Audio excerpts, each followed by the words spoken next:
In the winter, I crave fresh greens. Today, we are talking about 5 unusual greens that are powerhouses in cold weather. Not only do these plants tolerate cold, but they are exceptionally hardy and will grow in many different soil types. Commonly called miner's lettuce because it was foraged during the gold rush, Claytona naturally grows in cool, moist, and shady places, and it grows fast, only 40 days to reach maturity. Miner's lettuce is also called winter purslane. You can direct sow it in spring or fall, and it will reseed itself. I grew it all winter in my Kentucky unheated greenhouse. Last year in Wisconsin, I had it in a cold frame, and it became unhappy in January, but did start to regrow in March. In Zone 5, direct seed in late August, and in mid September for Zone 6. Miner's lettuce is also native to the western coastal regions of North America.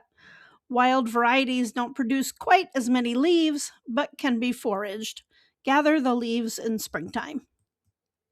Most commonly, it is eaten raw in salads, but it is not quite as delicate as cultivated lettuce, so it can be boiled like you would spinach, and it's very high in vitamin C.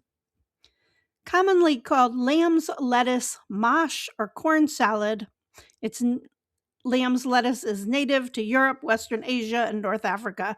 It's cold hardy and will bolt quickly in warm weather. It came to fame when Eliot Coleman wrote about growing it in his unheated greenhouse through the winter in Maine. If you haven't read his book, I'll put a link for it below. It's a classic. Plant the seeds in plant the seeds in mid to late August for Zone 5 and early September for Zone 6, so the plants mature to their full size before the dark, cold days of winter. Like other greens, using succession planting is a great strategy. Well, lamb's lettuce will do fabulous outside in fall and will easily tolerate the frost. It needs to be covered for winter. With protection, it can survive down to 20 degrees below 20 degrees below Fahrenheit. But there's always a but. While it survives below freezing weather, it won't grow much due to lack of sun. The shorter daylight tells the plant to stop growing, so make sure you plant enough to harvest. It has a slightly nutty flavor, and it's typically used as a salad green. It has 3 times as much vitamin C as lettuce does, so it's a great green for winter cold season. Mizuna, or Japanese mustard greens, are in the brassica family and native to Asia. Its claim to fame was being successfully grown in the International Space Station in 2019. I'll have links for seeds in the description. The seeds are best sown directly into the garden when temperatures are 55 to 65 degrees Fahrenheit. Mizuna is both tolerant of late frosts and very slow to bolt if you grow it in the springtime. It's ideal for fall planting. It grows best in full sun. Mizuna also has a pretty red cultivar, which is good for salad and also very tasty as a microgreen. It grows fast and can be harvested in 18 days for baby leaf and 40 days for full size. Not quite as hardy as lamb's lettuce, but if sown in the late fall and overwintering in a high tunnel or other protected structure, it can tolerate down to 15 degrees Fahrenheit. I will tell you, I've had issues with flea beetles in Mizuna in Zone 6. I had flea beetle issues a lot. I have a video on how to control them if you have problems with them too. Mizuna has a mild, peppery flavor similar to arugula. Use it green in salads. In Japan, it's popular in stir-fry, soup, and Japanese hot pot. I found this recipe on my delicious blog that uses small potatoes and has a lemon dressing that was really good.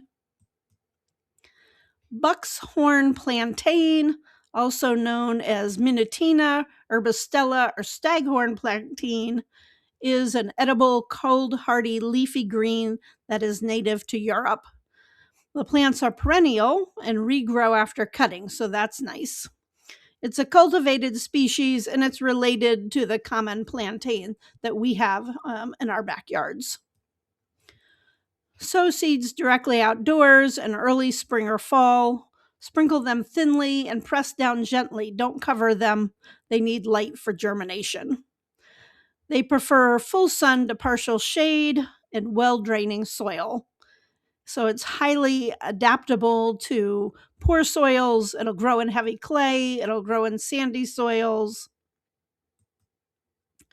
Pick tender young leaves before the plant flowers as the older leaves get tough.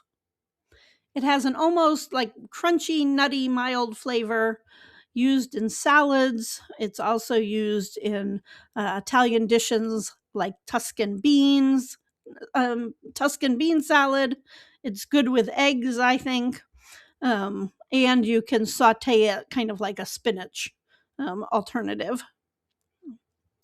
Tatsoi is another Asian green in the Brassica family, also called Tatsoi. It is closely related to bok choy. The heads get pretty big. This is probably the biggest of the ones I'm talking about today. The heads can measure a foot in diameter. For a fall crop, direct sow seeds in late July for zone 5 and mid to late August in zone 6. Plant them in full sun. They like rich, well-draining soil, and sow the seeds 2 to 3 inches apart, and then cover them very lightly, like 1/4 of an inch of soil. Keep evenly moist to ensure good germination. Once established, thin them to 6 to 8 inches apart so they have room to, get those bigger heads.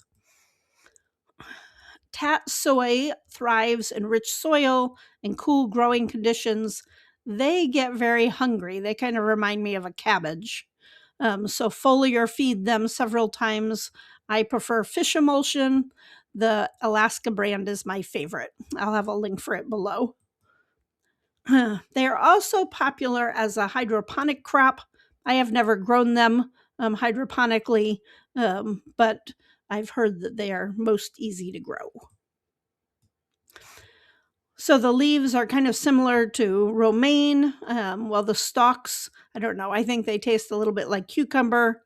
Tatsoi is good in pesto. You can make it salad, stir fry, use it in soup,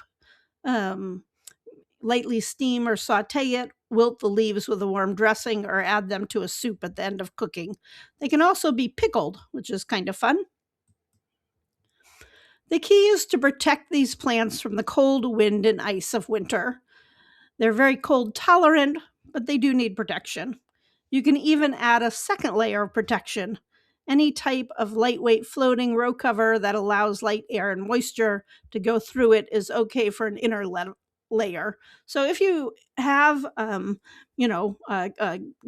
unheated greenhouse or, a larger structure, you can, put one layer with some floating, plant the plants, put a layer of floating row cover, and then that would all be within your unheated greenhouse.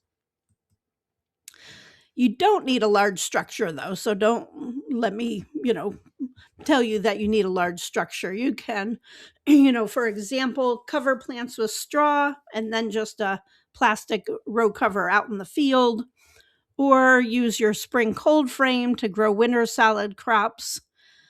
I hope this information has been helpful. Please like and subscribe so I can reach more people.